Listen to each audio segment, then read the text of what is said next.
অনেক তো Fanta Maggi, Coca Cola Maggi, ম্যাগির পায়েস আরও অনেক কিছু গুলে ম্যাগি বানানো হয়েছে। আমি তো ভেবেই গা গুলিয়ে যায় বাবা, ওগুলো তো আমি খেতেই পারে না।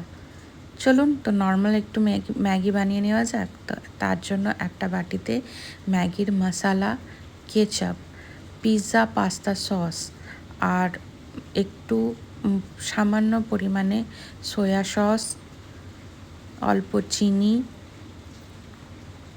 আর একটু জল দিয়ে এই মিশ্রণটা গুলে নেব। যেমন আমরা মশলা গুলি রান্না করার সময় হলুদ গুঁড়ো, লঙ্কা গুঁড়ো, জল দিয়ে, তেমনি এটা গুলে নেব, খুব ভালোভাবে ফেটিয়ে নেব।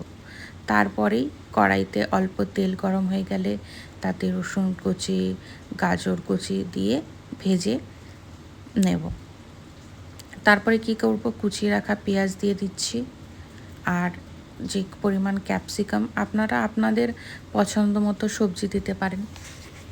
তা সব কিছু ভেজে ভালোভাবে ওই গুলে রাখা মশলাটা আর সামান্য জল দিয়ে মশলাটাকে কষিয়ে নেব। তারপরেই আগে থেকে বয়েল করা যে নুডলসটা, মানে ম্যাগির যে প্যাকেটের নুডলস, ওটা দিয়ে সব কিছু মিশিয়ে ভালোভাবে কয়েকবার নেড়ে নেব, ভেজে নেব ব্যাপারটাকে পুরো। ব্যাস, তারপরে অল্প ধনেপাতা কুচিয়ে দিলাম।